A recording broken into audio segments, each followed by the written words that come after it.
Hello बच्चों, क्या हाल चाल। आज हम बात करेंगे प्रतिरोधों का संयोजन।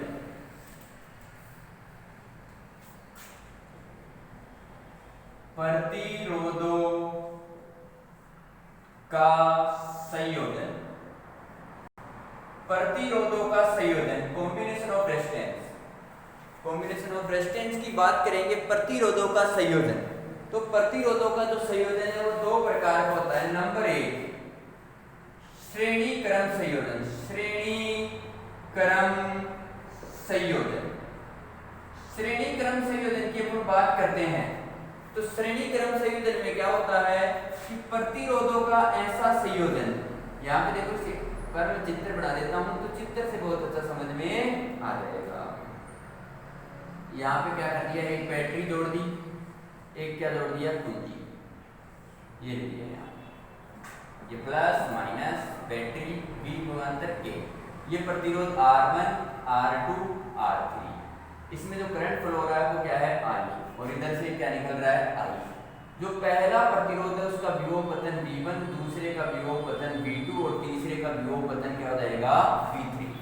यहाँ पे क्या है, श्रेणी क्रम संयोजन में प्रतिरोधों का ऐसा संयोजन जिसमें प्रथम प्रतिरोध का दूसरा सिरा दूसरे प्रतिरोध के प्रथम सिरे से व दूसरे प्रतिरोध का द्वितीय सिरा तीसरे प्रतिरोध के प्रथम सिरे से संयोजित होता है। फिर क्या लिख देंगे, लगा के यहाँ लिख देंगे, माना तीन प्रतिरोध R1 R2 R3 श्रेणी क्रम संयोजन में संयोजित है।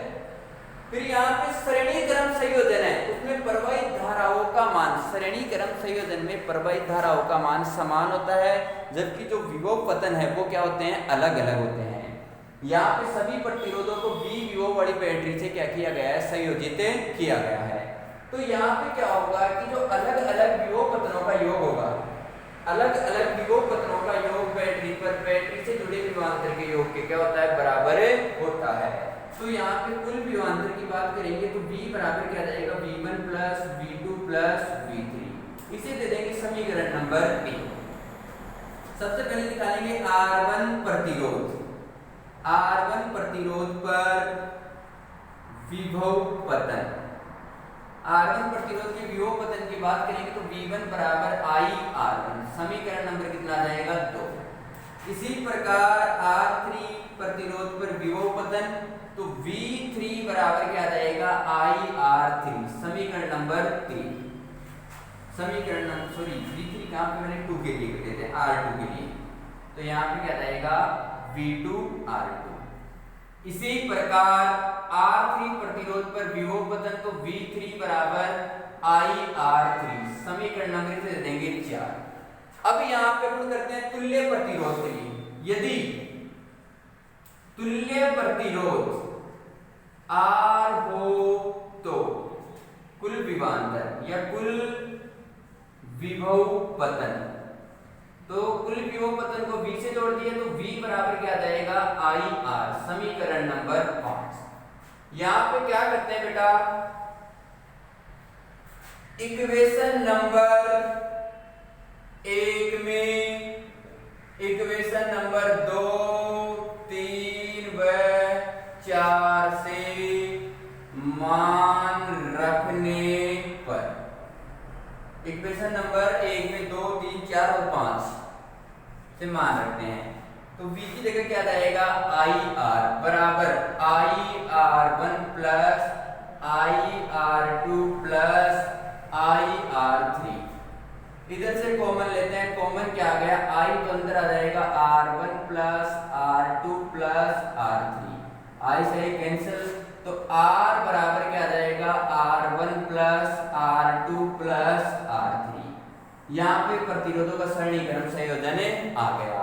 यदि यहाँ पे n प्रतिरोधों की बात करेंगे, n प्रतिरोधों पर, तो n प्रतिरोधों की बात करते हैं तो क्या आ जाएगा, R EQ बराबर R1 plus R2 plus R3 plus dot dot plus R। ये किसके लिए आ जाएगा, n के लिए। किसके लिए आ जाएगा, n प्रतिरोधों के लिए। अब यहाँ इसके महत्वपूर्ण तथ्य की बात करते हैं। महत्वपूर्ण तथ्य तो महत्वपूर्ण तथ्य इंपॉर्टेंट फैक्ट पहला भी यहाँ पे बोल सकते हैं क्या बोल सकते हैं कि इस संयोजन में सभी प्रतिरोधों पर विभव पतनों का मान अलग अलग होता है और इसका जो कुल विभव पतन होता है वो बैटरी पर जुड़े विभवांतर के बराबर होता है।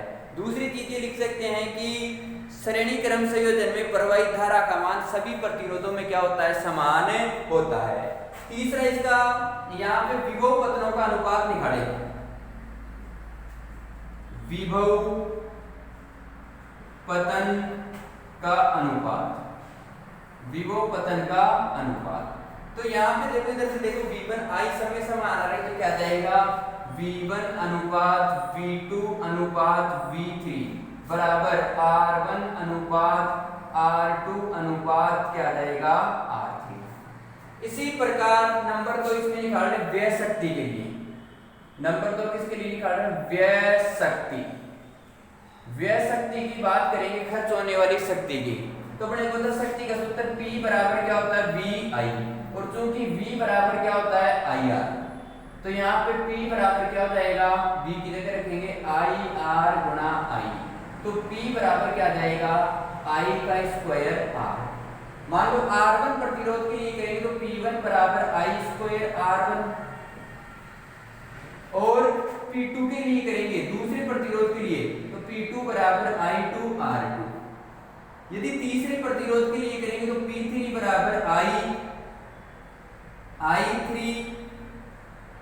I square R3। अब यहाँ पे देखो इसमें भी सब में I समान आ रहा तो इसका अनुपात भी क्या हो जाएगा, शक्ति का भी P1 अनुपात P2 अनुपात P3 अनुपात बराबर R1 अनुपात R2 अनुपात R3।